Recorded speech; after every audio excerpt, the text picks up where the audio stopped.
What's up, everybody? We are Yanks of the Cop. We are back here for a very special interview. We can now call him recurring guest. James Pearce is joining us to have a big conversation of all things Liverpool. As always, I'm joined by my brother Scans and our main man Wahomie out in London. But James, thank you so much for joining us. Know you're a busy man. How you doing after these results today? Yeah, I'm very good, thanks, guys. Yeah, nice to join you again. I think. Obviously, Liverpool have to sort out their own stuff at the moment, but it was some decent results for Liverpool tonight with the United shock defeat and Everton and Leicester drawing as well. So just got to make sure they take full advantage by winning at Tottenham tomorrow.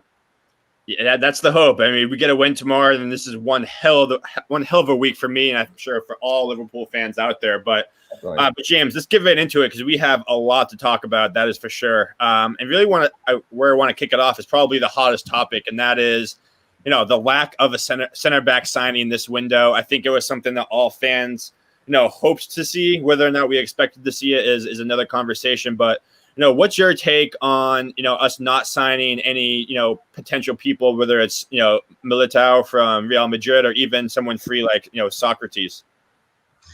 Yeah, I think there's a number of different levels to it. I think, I wrote a piece on The Athletic probably 2, maybe 3 weeks ago now about why there hadn't been a signing already, because I think it was pretty clear that if Liverpool were definitely going to do something, they weren't going to do something in the middle of January. It was going to be at the start of January because, of course, Van Dijk suffered that horrendous injury in the middle of October. They lost Gomez early November. So they had a plenty of time in terms of planning and preparing for the January window.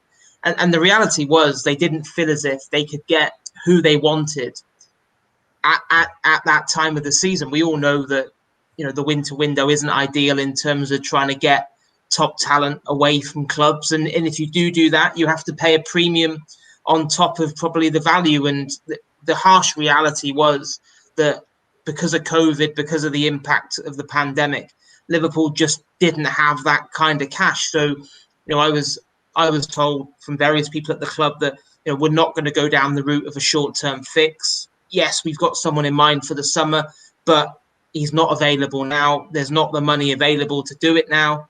So we battle on with what we've got and make the best of it, if you like. Now, which I think probably at the time seemed okay. Well, it's a gamble, but I can kind of understand it because if you rewind to the start of January, it doesn't seem quite true now because it's been a bleak few weeks. But Liverpool was still top of the Premier League at the start of the new year. It's not like it's been like a horrendous kind of like 2, 3, 4 months or whatever. They coped unbelievably well with an unprecedented injury crisis, but I just don't think it was sustainable with the lack of centre halves. And then, as I wrote after the game at Old Trafford last weekend, I feel as if if we weren't already, we're now well and truly in that kind of zone of they've surely got to look at a short-term fix. And even if okay, I know it's a club that prides itself on strategy and long-term planning, but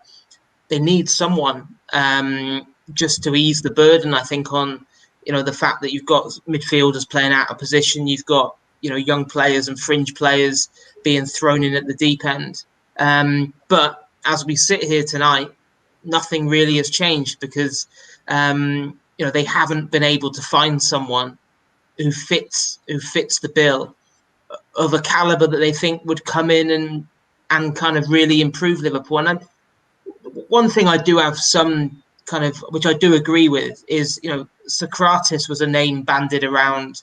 Like, I would have been absolutely devastated if Liverpool had signed Socrates. Like, I don't understand this kind of like just go and sign anyone, go and sign any centre back, and that will improve us. That's just not the case. Like, it's Liverpool play a very high defensive line. We know they love to squeeze play. You can't just go and sign anyone. It has to be someone with the right skill set.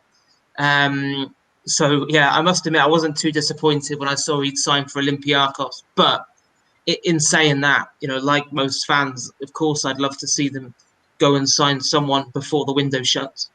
Well, I'm happy you brought that up because our buddy Shane here said, why didn't Liverpool sign top defenders like Mustafi or Socrates? And that has to be tongue-in-cheek because neither one of those guys are top defenders. But I thought that was pretty funny because I would have been the same thing. I would not have been happy if you signed either one of those two guys because I think it's a step in the wrong direction. I would much rather risk it with the younger guys, like give Reece Williams that experience. But I mean, very good point there. So James, is it really the case that there's no money, as people are saying, to buy a centre back, or is it just that there's a lack of quality, affordable targets? Because obviously there's this big thing that keeps going around that Liverpool are going to spend big in the summer. But then people are saying, obviously, how have we been linked with Upamecano, Konate, Mbappe even crazy, because we can't afford a centre-back in January. So what's the real taking here? Is it really lack of money, or is it not affordable targets that we can't find in January? Yeah. From my information, it's a real combination of the two. I don't quite know where this ideas come from that it's going to be this like blockbuster summer and Liverpool are just saving all the money for them. That's just not the reality. When you look at the harsh reality as we sit here today of the pandemic, I don't really see that changing much between now and the summer. We're not going to get fans back into stadiums between now and the summer. I think realistically it's going to be next season. So the idea that Liverpool are suddenly going to have some huge pot to go and buy Mbappe in the summer is just kind of baffling. So I think what we do know is that that they knew last summer that it was a bit of a gamble not signing a senior centre half. Now, as I've written about quite a few times, the rationale behind that was, well, look, money's tight. We can't do everything this summer. They felt that backup for Andy Robertson was an absolute necessity. They felt that, basically sorting out that there was too much of a drop-off between the front three and the backup options. They had to go and do that, and they decided that Diogo Jota was the man for that. And, of course, the Thiago opportunity presented itself that they felt was just too good an opportunity to turn down. So I think, and when they weighed it up, and I think, it's not just the benefit of hindsight because, I think, I remember writing it at the time, and I'm sure a lot of fans discussed it as well. It was a risk going into the season with only three centre-backs, especially when one of the three was Joel Matip, who, I think he only completed 90 minutes 7 times last season. So that was a gamble. But, of course, it was a gamble based on the fact that, well, Van Dijk, he's made of granite. He never misses a single minute of football. So you're essentially only really worrying about who's going to play alongside him. Joe Gomez had played, I think, 42, 43 games last season. So it was, they thought they could get away with it. Now, of course, as things have turned out, they've been left horribly exposed by the injury situation, losing Van Dijk, losing Gomez, Matip's ongoing issues as well.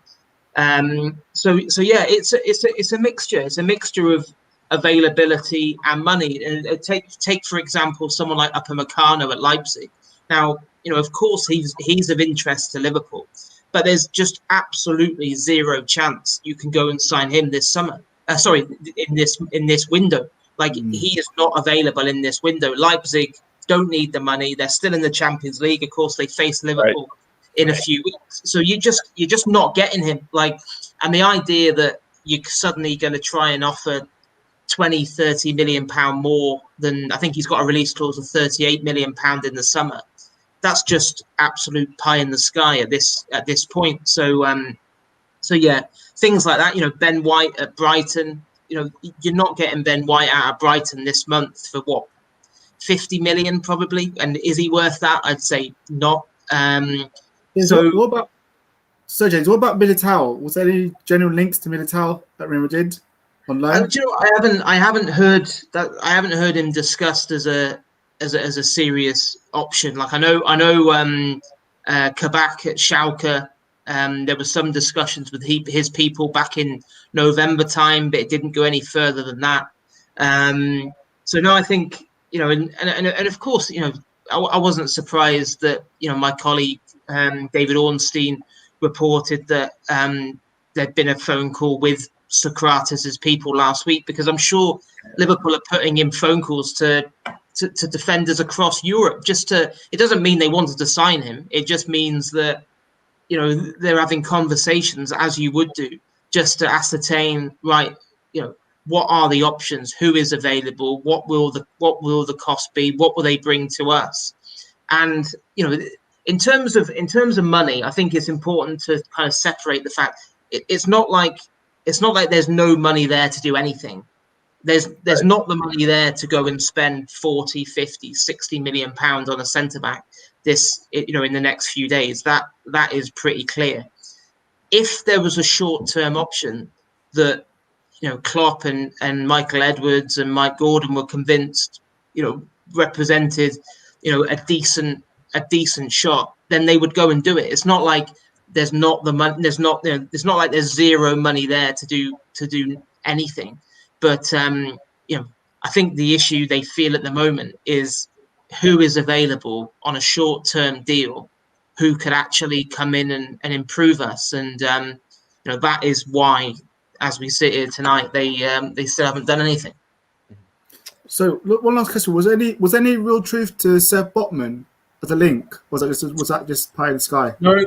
I was told that was absolute pie in the sky. So no, I think one thing we knew that certainly once Gomez joined Van Dijk on the long-term injured list, I think we knew that it was open season ahead of the January window in terms of agents keen to promote their players, pushing Liverpool's name into the conversation just to drum up interest. And so no, I was obviously like most transfer rumours, you chase them up, you speak to your contacts, you try and establish whether there's any grain of truth in them. And the answers were absolutely emphatic that Sven Botman was not someone that Liverpool had ever seriously considered going for. They hadn't had any conversations, and they weren't planning to change that. So no, I think someone said to me that they felt it was a similar situation to what happened with Nicolas Pepe, who of course was from the same club, who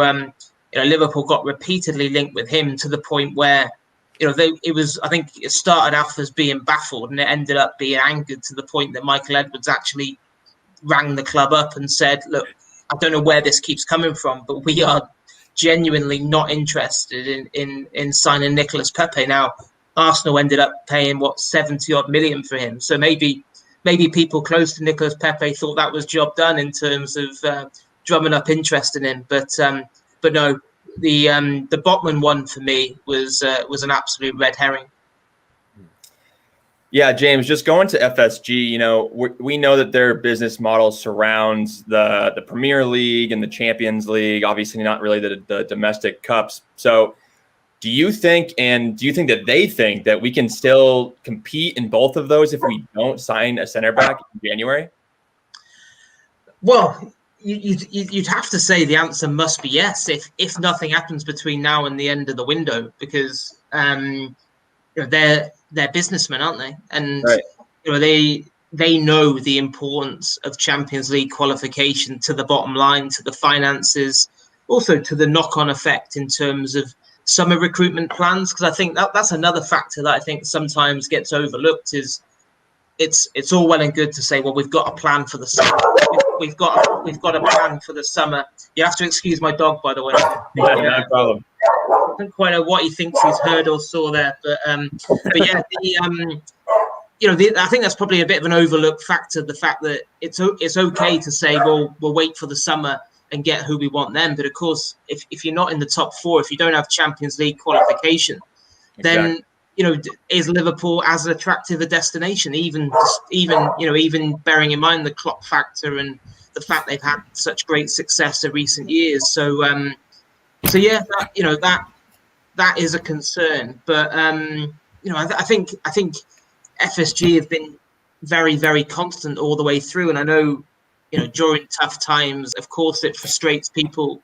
But the rule has always been the club has to live within its means. And I probably on a daily basis, I get people saying to me, well, where's the money? Where's all the money gone? Where's the money from winning the Champions League? Where's the money from winning the Premier League? Where's the Brewster money gone?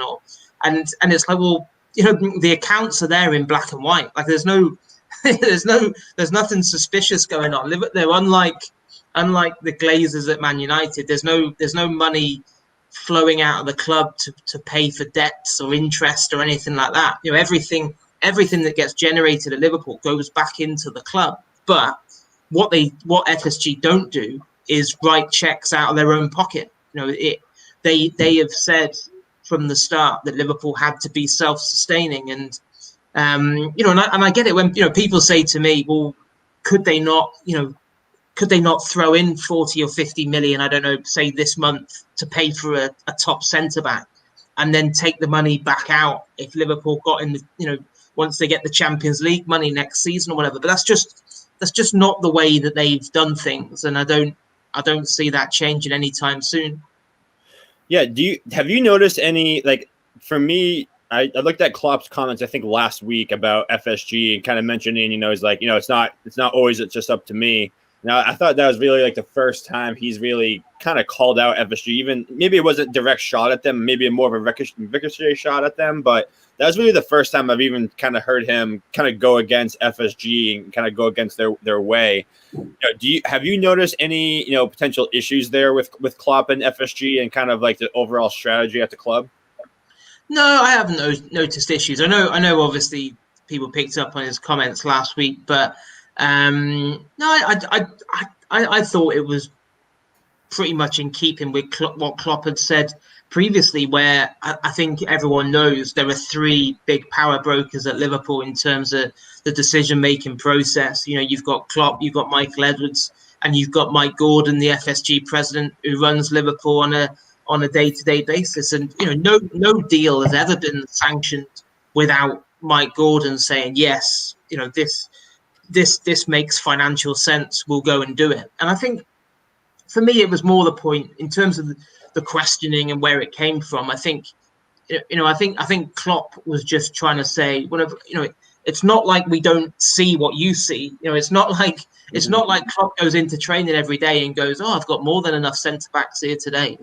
It's just like that is not the reality of the situation. Of course, he knows that it's a major worry, and of course, he knows that in an ideal world, it would have been addressed in the January window. But another one of Klopp's quotes last week was, I'm not a 5-year-old. I don't stamp my feet when I can't get my own way. He said, quite often in my managerial career, I haven't had my own way. And there's been other times during his time at Liverpool where, the financial situation, they haven't been able to sanction a particular deal, or you even think back to, when Liverpool signed Mo Salah, that was a deal driven by other people more than Klopp at the time. And so it's always been a collaborative approach. And I think Klopp was just him saying, look, of course we would want to sign a centre back if one of a caliber that we felt would come and improve us was available at a price that was acceptable. But him saying that's not my decision, because he can't decide, yes, just go and pay that for that player, because he doesn't hold the purse strings. Mm-hmm. So we saw recently FSG merger with Red Bull fell through. Red Bull, sorry. Is there any chance really that they're considering to sell the club anytime soon, in your perspective? And also, do you feel that they're the right owners in terms of taking Liverpool forward for us to enable us to compete with winning the league titles and Champions Leagues?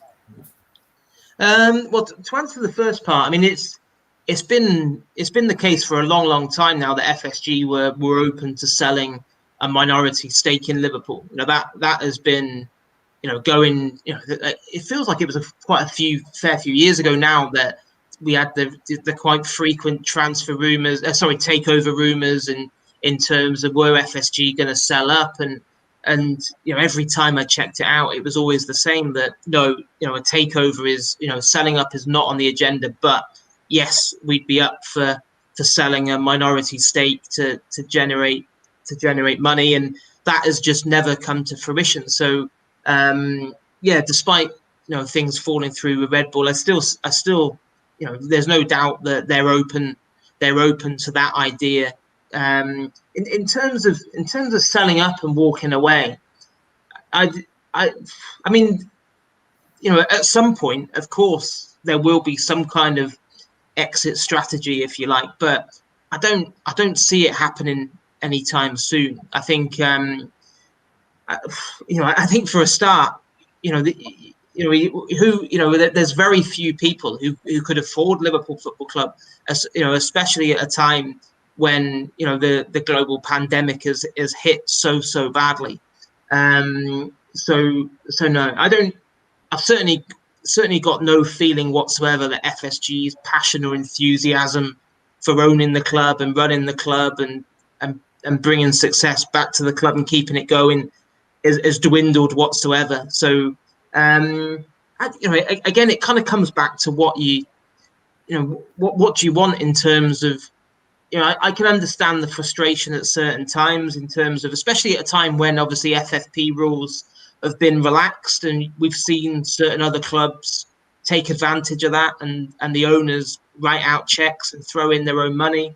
And of course, people say, well, if only Liverpool had owners who'd be willing to do that this month. But I don't know. It's sometimes you have to almost be careful what you wish for in terms of, that sometimes you have to, people say to me, oh, what have they ever done for Liverpool? And you think, well, let's not forget where Liverpool were when they bought the club. And, of course, you say anything remotely supportive of the owners and you get accused of being in their pocket and all the rest of it. But, I genuinely do just try and take a step back and look at things and go, well, hang on a minute. These are the guys who, they solved the stadium dilemma in terms of, rebuilding the main stand. They're committed to spending 60 million quid on the Anfield Road end. They've built a 50 million pound new training ground.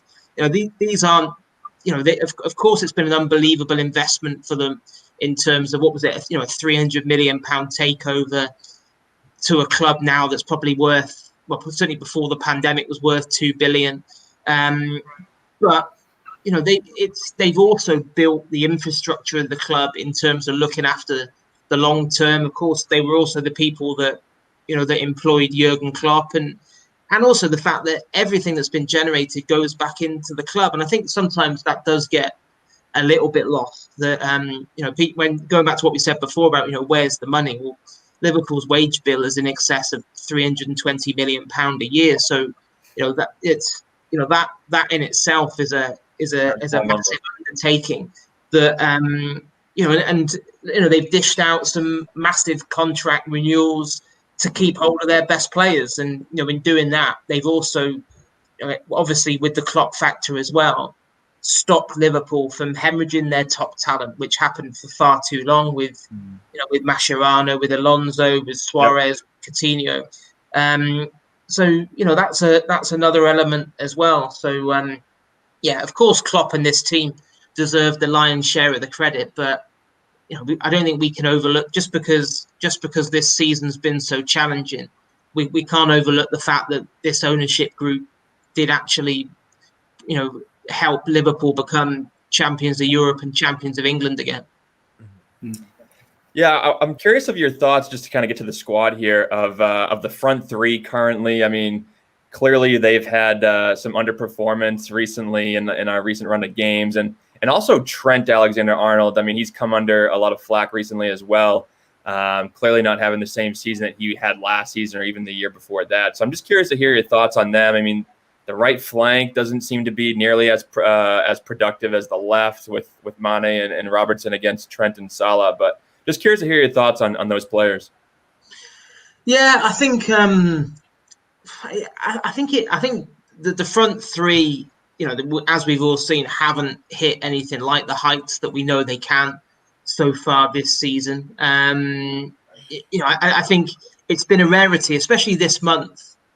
Probably prior to Old Trafford last weekend, that all three of them have looked out of sorts at the same time, because they've each had little spells, of course, in recent years where they haven't been absolutely bang on it. But usually, when that's happening to one of them, one of the other ones steps up and delivers. And as it is this month, that hasn't been the case. I mean, obviously with Salah, there's been the probably the unwanted distraction of him giving that interview to AS in Spain, which I think was clearly part of a tactic to kind of try and speed up contract negotiation talks. And and of course he was moaning about not being given the captaincy for that dead rubber in in the Champions League. I think Firmino, his form's probably been the most alarming, I'd say, out of the three in terms of influencing games to the same degree. I actually think Sadio Mane has been the pick of the three in terms of. I know Salah's got the lion's share of the goals, but I think even when Liverpool have struggled in games, Mane has still really led the fight. And I think, but you can't look at them in isolation, because I think they've suffered as a result of other departments of the team suffering, with the knock-on effect of the lack of centre-backs and the balance of the midfield being upset. And I did a piece on The Athletic with our data analyst guys a few weeks back, and the three of them are getting less chances. Liverpool aren't creating as much this season as they did last season for them. So that's hurt them as well. And of course, Trent's form feeds into that, because we know that with the unbelievable quality he provides from wide areas, he is such an amazing source of service usually for the front three, and that hasn't been the case this season. And again, with Trent, he had COVID, he had a calf, he had a calf injury. It's been very, very stop-start for him in terms of he didn't get a pre-season.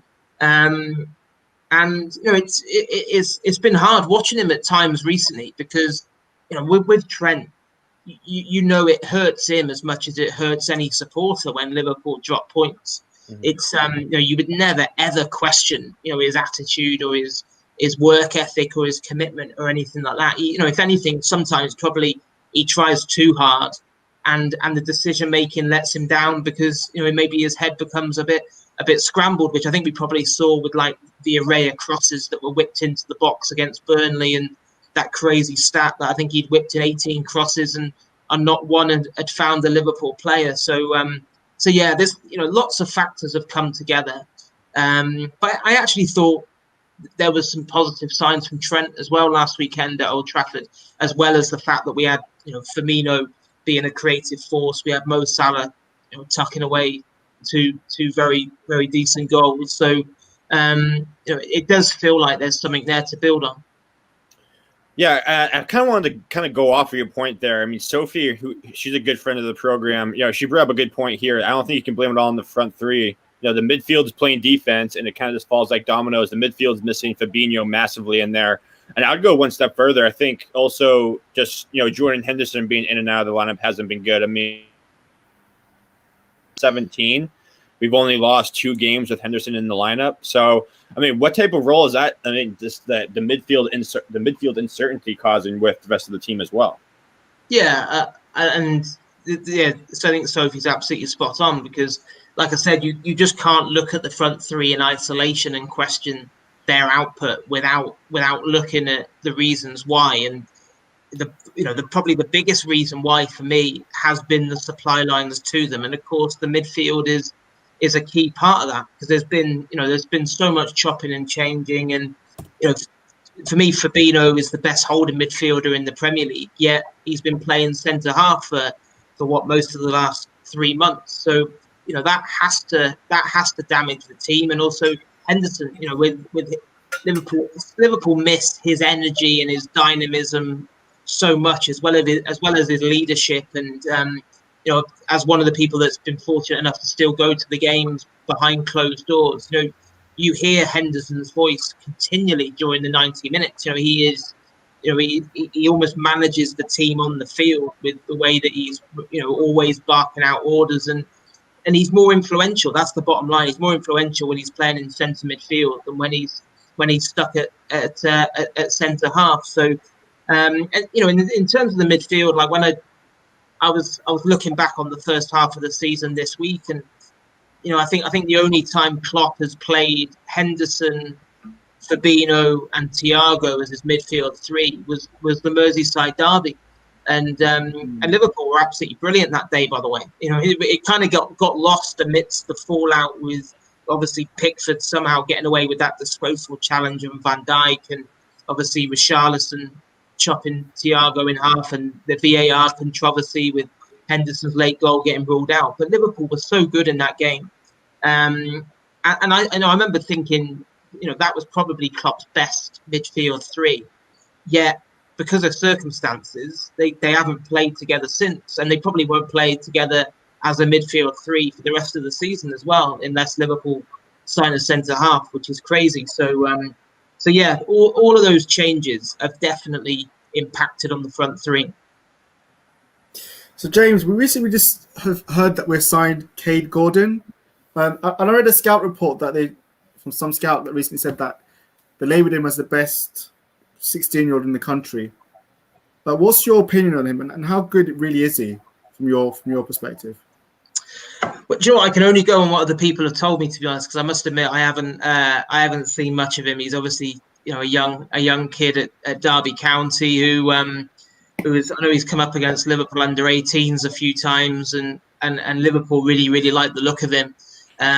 So I think you only have to, speaking to Ryan, our Derby County guy for the Athletic, he was saying that Derby are absolutely devastated to lose him and were desperately trying to keep hold of him.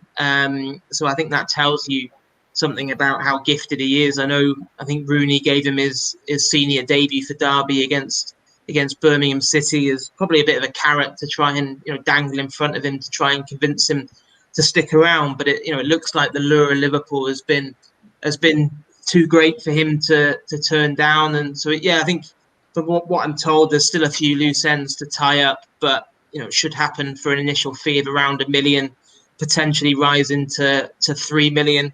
And it's I think when I tweeted about it a couple of days ago, you get the inevitable avalanche of replies about can he play centre back and all the rest of it. He definitely can't play centre back. He's an attacking option, but it's obviously so separate from kind of like what goes on with the first team in terms of that long-term planning that we went back to, but we talked about before in terms of the long-term future of Liverpool. And they've done a few deals like that of late with strengthening key areas.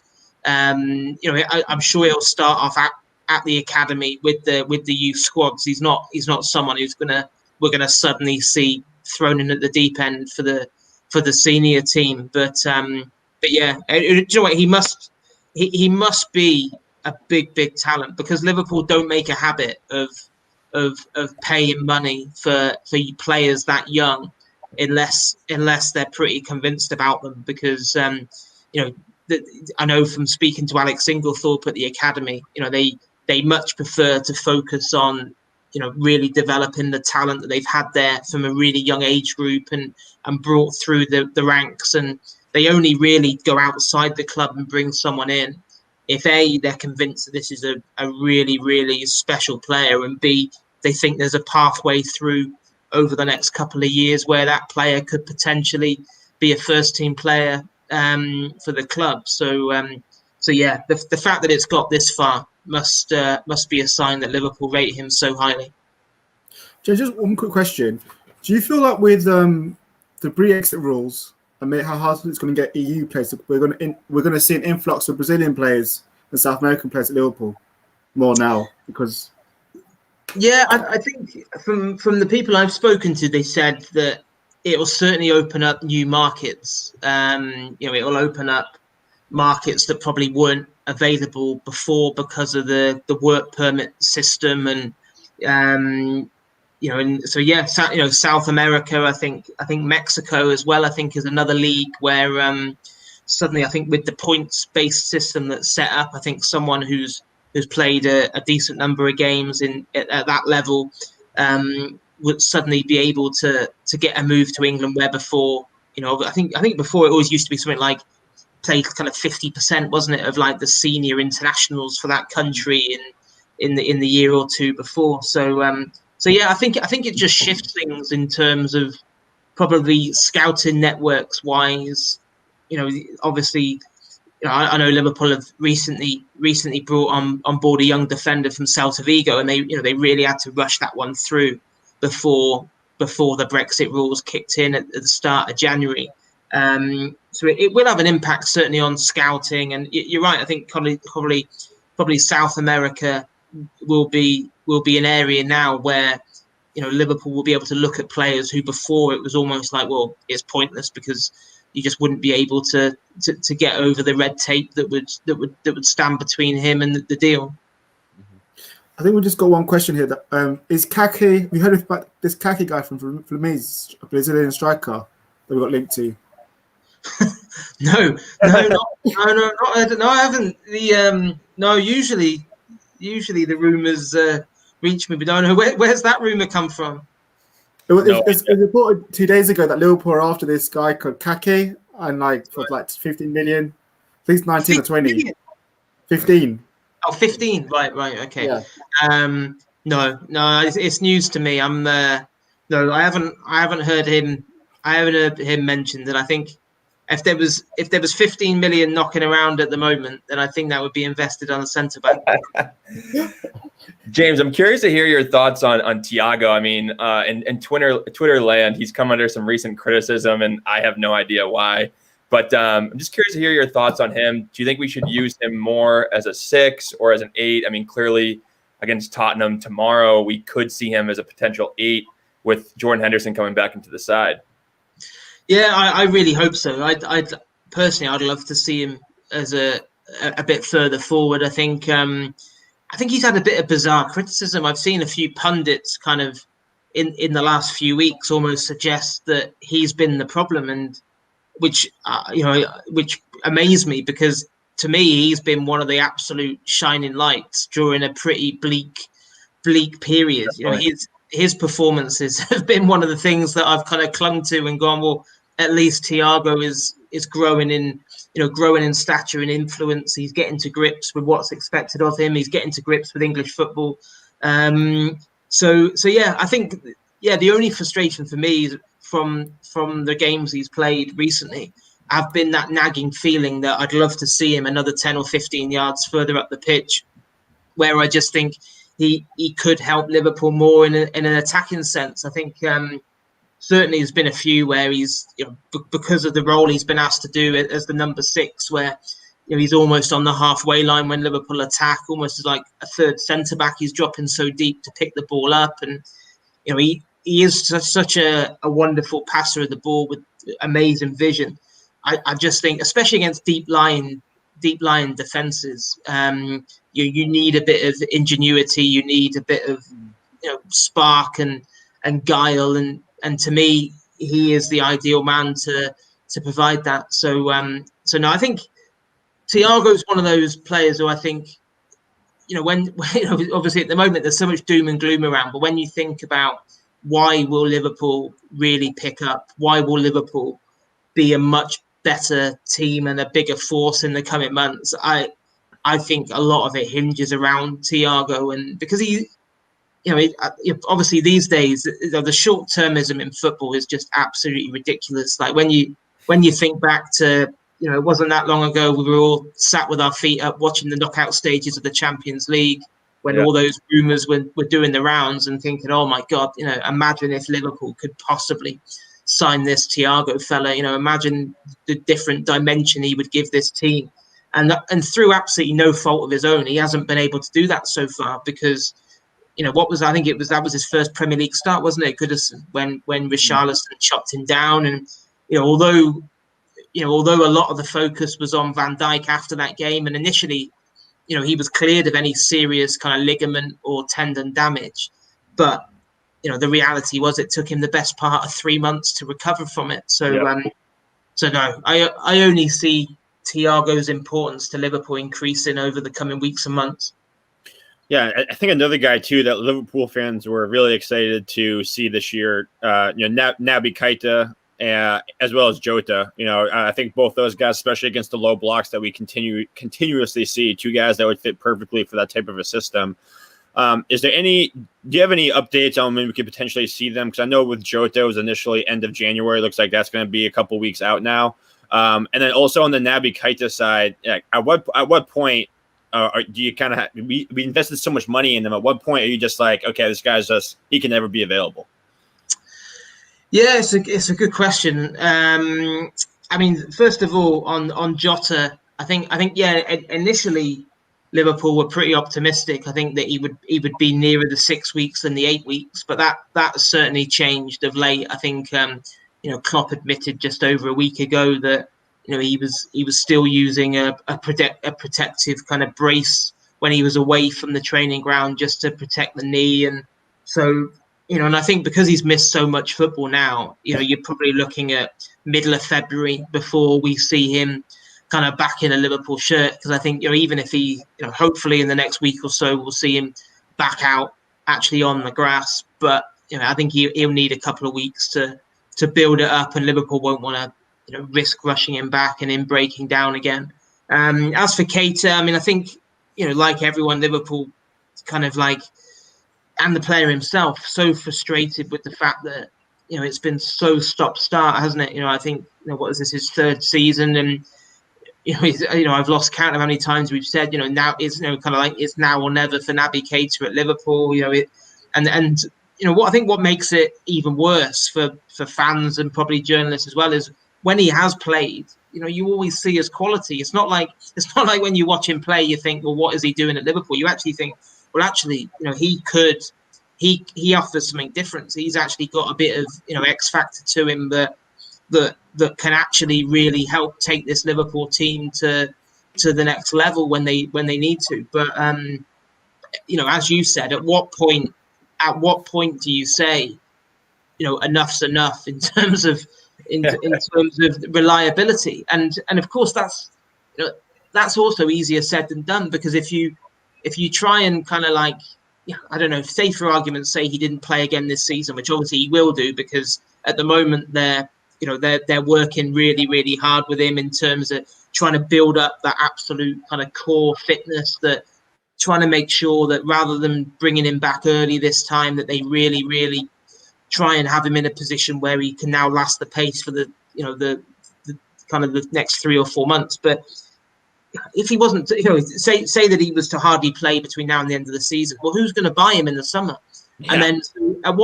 So then you've got the dilemma of, well, how much of a financial hit are you willing to take? So I don't, with Klopp, I don't get the impression whenever he talks about Naby Keita, I don't get the impression that he's like running out of patience with him or anything like that. I think I just think he's very sympathetic to a guy who has suffered setback after setback. Because Klopp knows better than anyone that when he has been out there, he's made a contribution. So, but you're right, it's not sustainable for 4 or 5 years. Banking on a guy who can't give you what you need. So, I really, really hope that we see Keita back in the next few weeks and he can stay fit, because in a season when Liverpool have been absolutely blighted by a crazy amount of injuries, if they can keep him fit and Thiago fit, then hopefully we won't have to talk about the fact that Liverpool's best holding midfielder is playing centre back. Yeah, James, there are rumors that Keita's been in the gym, so I'm curious if maybe we might see like a Leon Goretzka kind of transformation. Well, I think Klopp touched upon it last week, didn't he? That I think it's all part of the fact that what can they do to try and break this cycle of kind of like him coming back, playing a few games, breaking down again, and I think that's the frustrating thing, that I don't really remember Keita having what you'd constitute a bad injury. It's always been kind of like a real kind of it's a couple of weeks here, a couple of weeks there, and then it's always been a couple of weeks that then turns into 3 weeks, it turns into 4 weeks, then he comes in. So I'm not surprised that they've just gone, well, hang on a minute, this time let's just take our time over it and try and get him right. So just curious about the summer, like, are you seeing like a big outgoings in terms of players like Ox, Milner, Ginny, Matip, Adrian, Origi, Shaq, potentially Keita? Do you see a big influx of players leaving? And also just another part is, how do you see Harvey Elliott next season? Like, do you see him as someone that's going to be contributing to the first team, or would he go on loan again?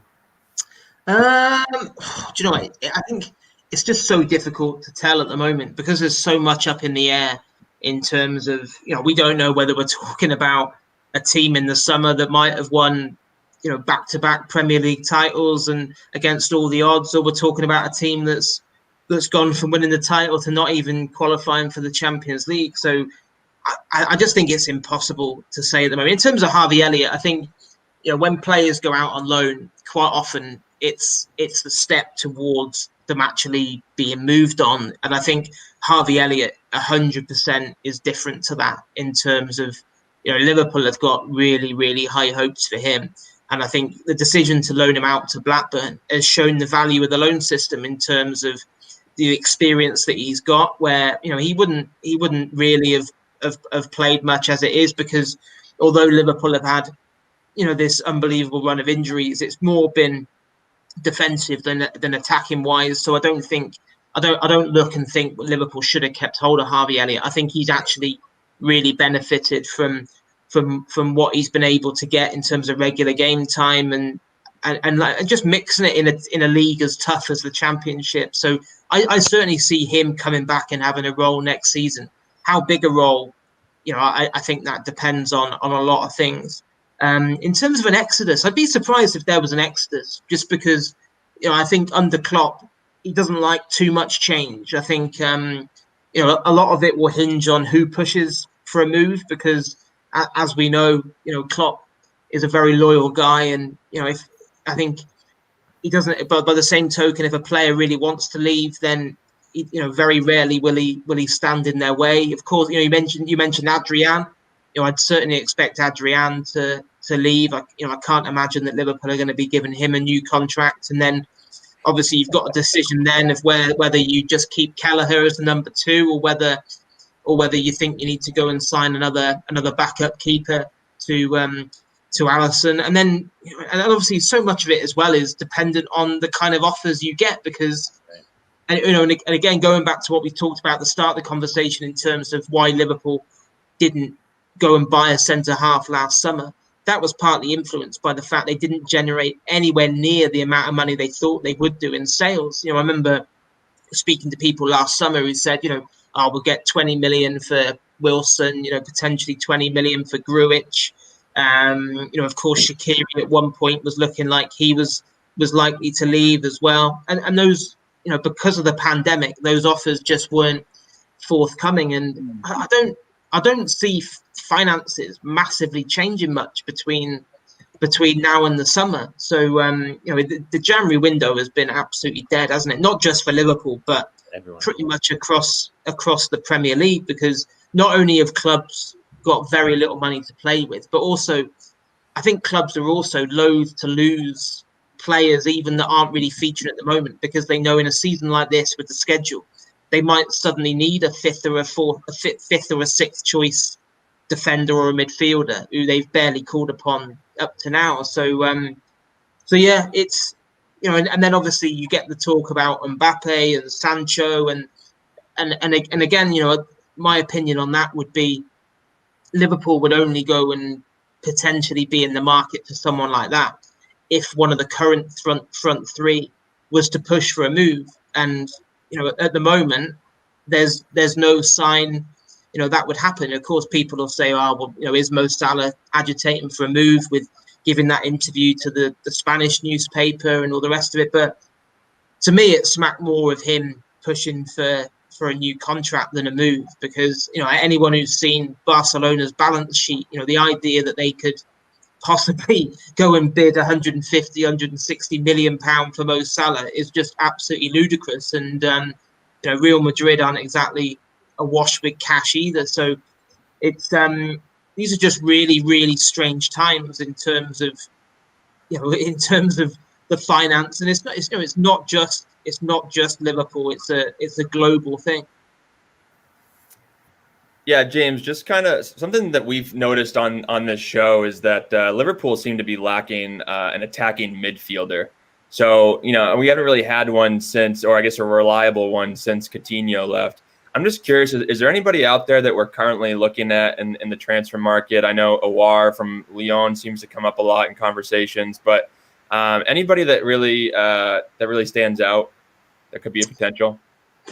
No, I mean, I think Klopp would say that that Naby Keita was essentially that guy in terms of the attacking midfielder. He would say that Oxlade-Chamberlain is another one that hasn't been able to produce. Obviously, he's had injury problems as well, and when he has played, he hasn't really been able to do himself justice this season. And then, of course, Minamino, who he's been another one that had a really good preseason and looked like he was going to kick on. And a little bit bizarre how little we've seen of him since obviously he scored that first Premier League goal at Crystal Palace, and it looked like Klopp was trying to use him in like an advanced central midfield role, the kind of one that you're referring to there. Yet, we've hardly seen him since. So no, you're right in terms of, I think, looking ahead towards the summer. If one of those players doesn't step up in the next few months,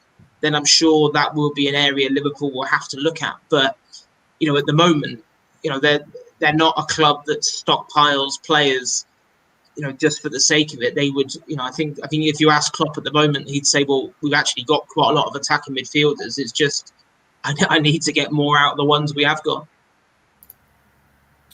Well, I was actually curious, kind of going off of that, staying in the midfield, is Gini Wijnaldum's contract situation, because he's been one of our more reliable players this year, and obviously it seemed like Liverpool and Klopp want to keep him around. It's just a matter of can we find a wage that works for both parties.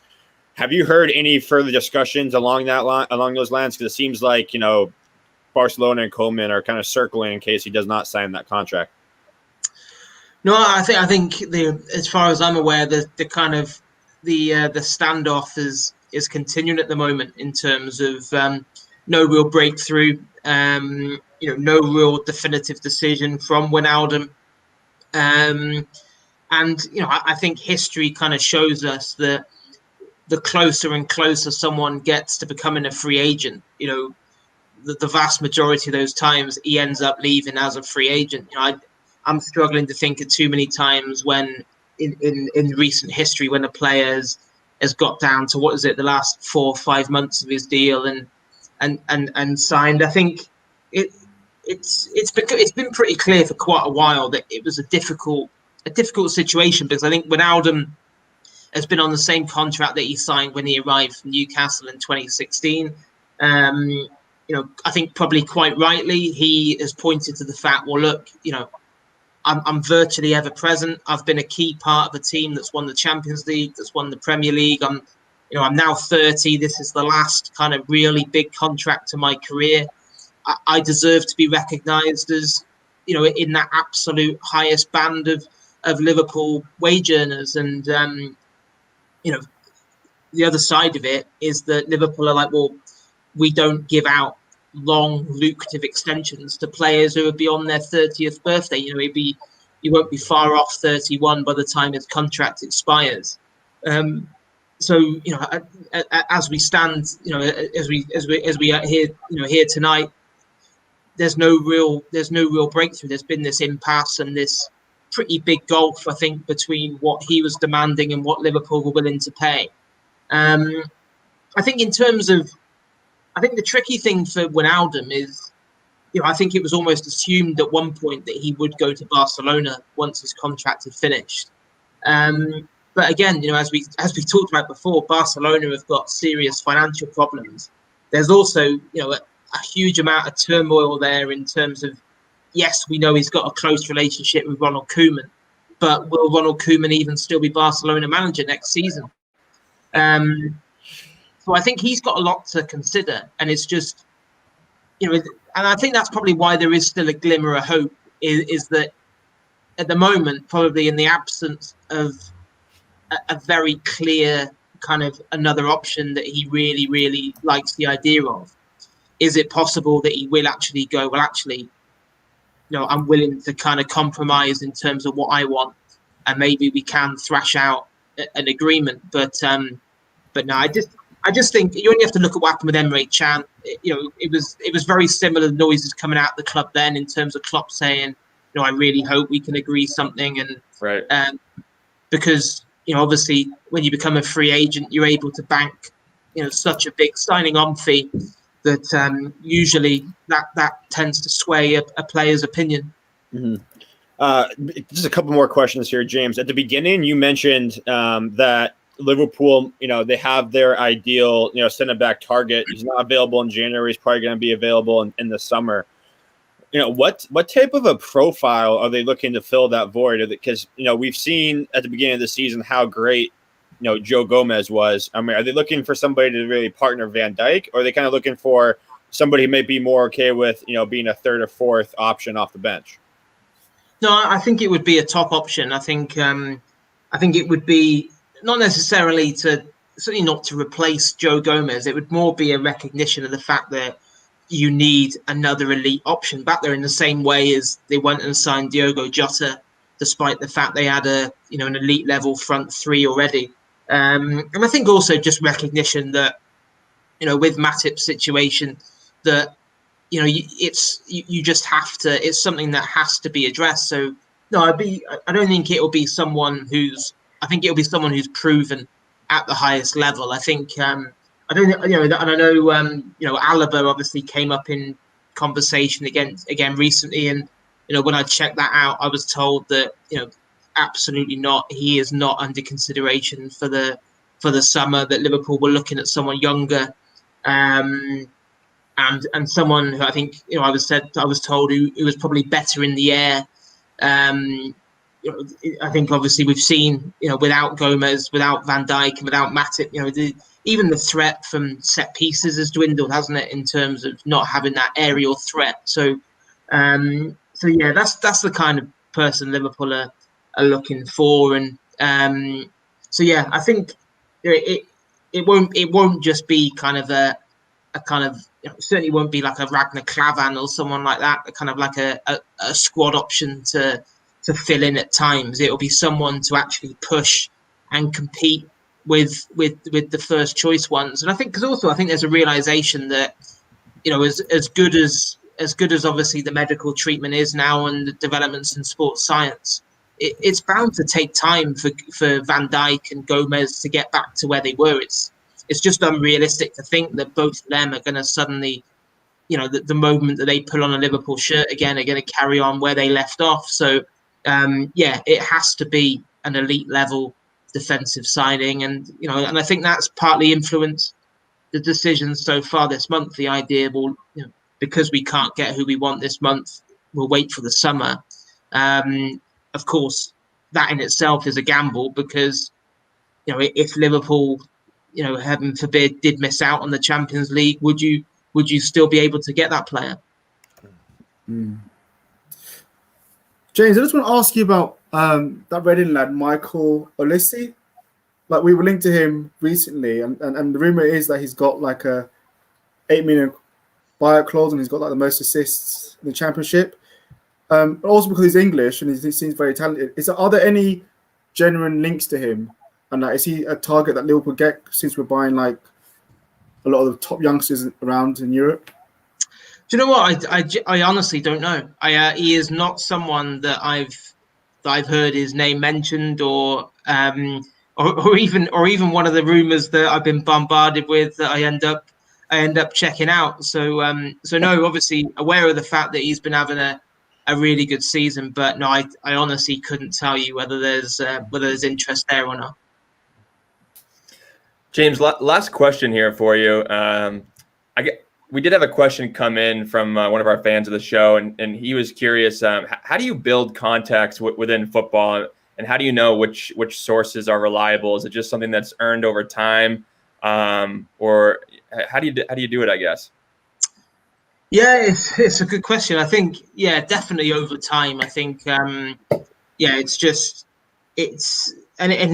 lot of it is kind of with experience in terms of knowing who you can trust and who you can't, and kind of you having to repeatedly ask yourself, well, why would this person be telling me this? What is there an ulterior motive behind it? Because you do get a lot of people tell you things that aren't true, and it's just a case of being able to filter it. And I think probably the biggest thing is like you don't you don't run with something unless you're absolutely sure. And of course, still make mistakes. I've made plenty of mistakes over the years, but you try and lessen, and reduce that number of mistakes by trying to get things double sourced.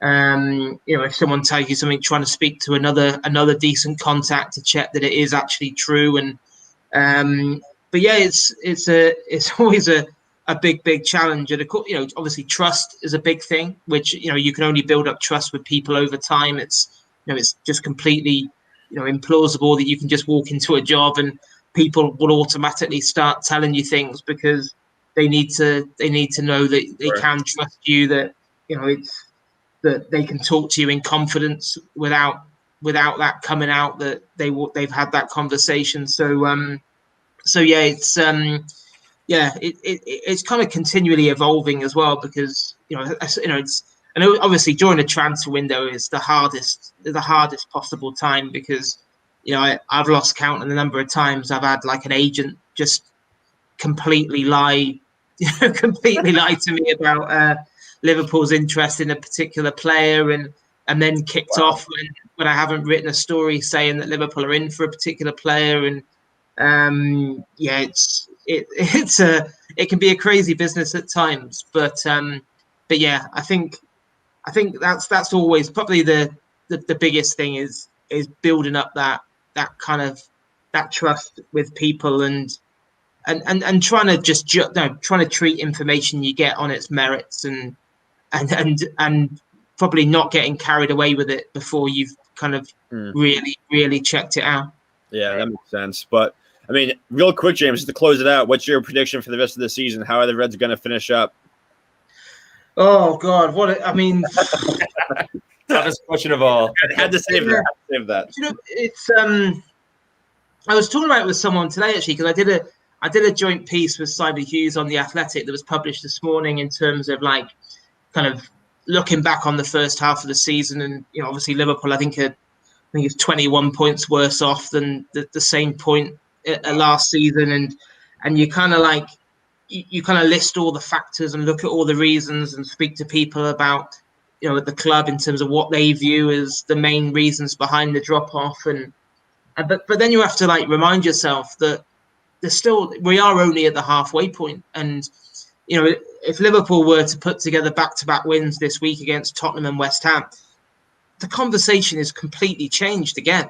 And like we're suddenly talking about Liverpool being back in the title race, within touching distance of the top, especially on the back of Man United losing tonight. And yes, City are flying at the moment, but there is a long way to go in terms of what will happen.